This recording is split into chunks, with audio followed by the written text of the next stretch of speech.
Marie-Dominique, vous allez voir que tout est préparé, tout est travaillé. On vient d'écouter Manitas de Plata.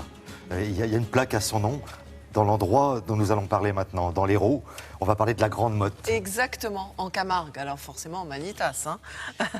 Alors, la Grande Motte, elle s'est voulue comme la cité balnéaire du futur. Elle surgit des sables dans les années 60-70. Ouais.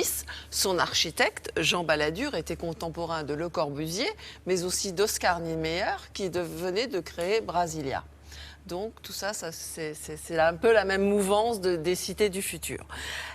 La Grande Motte a été édifiée comme une cité solaire, cité du soleil, avec des pyramides aztèques, beaucoup d'espaces verts, ce qu'on pense... on ne pense pas, qu'il y ait énormément d'espaces verts au milieu du béton. Alors, c'était un signe parce qu'elle pose toutes les grandes questions d'actualité en ce moment, quant à l'environnement, quant à l'art de vivre.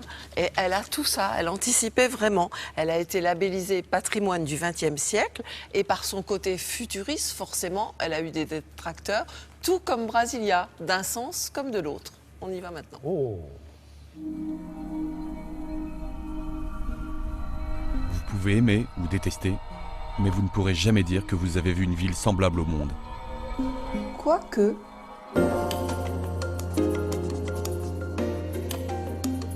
Fondée sur le sable, comme Brasilia le fut au cœur d'un désert, l'architecte Jean Balladur fait éclore sur les marais de Camargue, à la fin des années 60, une cité solaire. Une ville fortement inspirée d'Oscar Niemeyer. Effectivement, Balladur, lui, va visiter le chantier de Brasilia quelques temps avant de recevoir celui de la Grande Motte. Et il s'inspirera notamment de cette utilisation du béton pour donner toutes ces courbes qu'on retrouve ici à la Grande Motte. Mais il s'est inspiré aussi de Le Corbusier pour son concept de ville végétale, de ville-jardin, qu'il livrera ici à la Grande Motte, réinterprété et presque amplifié ici.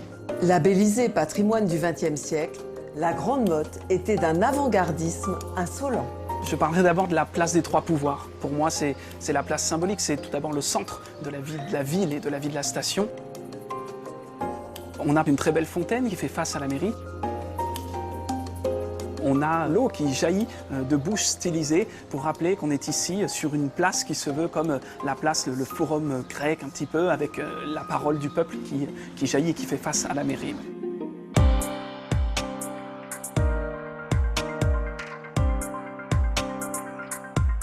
L'église, les vitraux faits par l'un des maîtres verriers de la cathédrale de Chartres, Jacques Loire, bien sûr, qui livre là une très très belle création.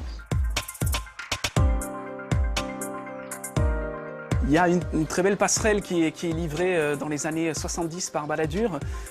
Son nom, c'est la passerelle Saint-Jean.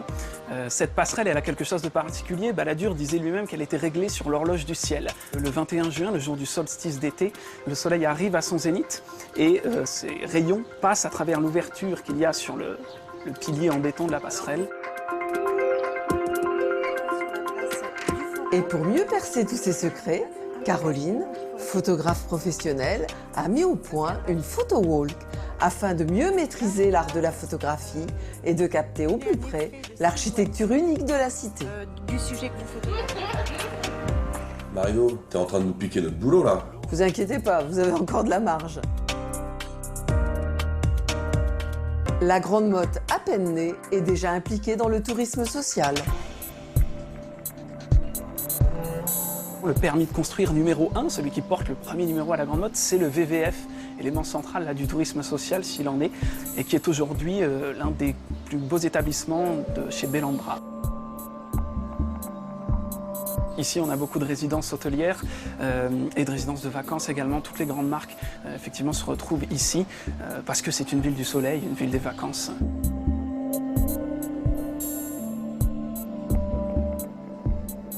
Des centaines d'yeux qui regardent la mer, des canards qui couvrent de leurs ailes la cité. Bon baiser de Camargue. Et ça a vraiment été conçu comme la cité balnéaire du futur. Du futur, oui, avec l'accord explicite de Gaulle, qui est venu l'inaugurer d'ailleurs. Et puis, il faut dire, bon, on n'en a pas beaucoup parlé là, parce qu'on s'est plus intéressé à l'architecture un petit peu étonnante. Il y a quand même 7 km de sable fin sur les plages de l'Hérault. Alors, c'est végétal, c'est environnemental, il y a des énergies renouvelables, c'est tourné vers le soleil. Et puis, ce qu'il y a, ça inspire toujours de jeunes créateurs. Par exemple, il y a du mobilier qui est inspiré de la Grande Motte actuellement, dans l'art de vivre, dans tout. C'est quelque chose. Les années un peu vintage, les années 50, 60, 70 sont très à la mode. On les redécouvre maintenant. On a pu crier, bah, c'est pas beau, c'est du béton. Et finalement, c'est des concepts qui durent quand c'est bien fait, quand c'est un vrai travail architectural, pas quand c'est fait à la va-vite.